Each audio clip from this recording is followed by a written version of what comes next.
السلام عليكم. كنتمنى ان شاء الله تكونوا دائما بخير وعلى خير وحد موفق للجميع. هذا الفيديو خفيف ظريف بالنسبه للناس اللي ما كيعرفوش يجمعوا النقاط ديالهم. شنو كنديروا هنا؟ كما كتشوفوا كنديروا المواد، هما هانتوما المواد.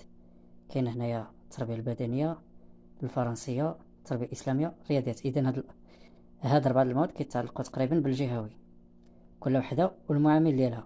هنا التربيه البدنيه ها هو المعامل ديالها، الفرنسيه هو المعامل ديالها، هو 4. هذا بالنسبه للمسلك ديال العلوم الإنسانية. والرياضيات معامل 1، العربية معامل 3، الإنجليزية معامل 3، الفلسفة المعامل 4، الاجتماعيات المعامل 4.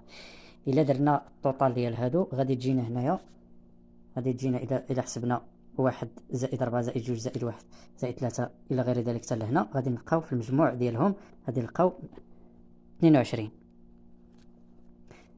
هنا بالنسبة هادو بالنسبة للنقاط. لنفرض أنك مثلا جبتي في التربية البدنية 14 مضروبة في 1 كتساوي 14. ها هي 10. نقولوا مثلا هنا الفرنسية جبتي فيها 10 كتضربها في 4 كتعطيك 40. 8 مضروبة في 2 كتعطيك 16. مثلا نقولوا الرياضيات كلشي تقريبا، يعني الأغلبية ديال مثلا العلوم الإنسانية نقولوا مثلا ما جبتيش فيها نقطة. إذا مثلا عندك 2 مواد ما جبتيش فيهم نقطة، جبتي 8 و4 جبتيها مثلا في الرياضيات، ماشي مشكل، يعني كتعطيك هنا 16 حيت 8 مضروبة في 2 كتعطيك 16، 4 مضروبة في 1 خلاص راه هي 4 ما كتأثر حتى شي حاجة. إذا هنا غادي نجيو للوطني. الوطني نقولوا مثلا جبتي في العربية 12 مضروبة في 3 كتعطيك 36. إذا جيتي لهنا عاوتاني للإنجليزية جبتي فيها حتى هي 12، إذا حتى هي 12 مضروبة في 3 كتعطيك 36.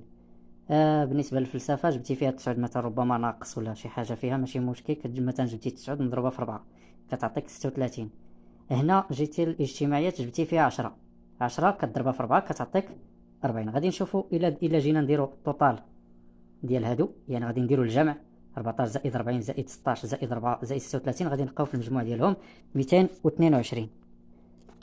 222.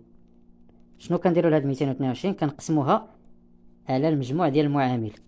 هاد المعامل اللي درنا في الديبار هنا كتكون واحد القسمه، كندير واحد القسمه على شحال؟ على 22. اذا كتعطينا 10.09. اذا هنا في هاد الحاله كتكون ناجح. وحظ موفق للجميع. الى استفدتم من هذا الفيديو بارطاجيو مع اصحابكم، وكنتمنى ان شاء الله يعجبكم والتوفيق للجميع.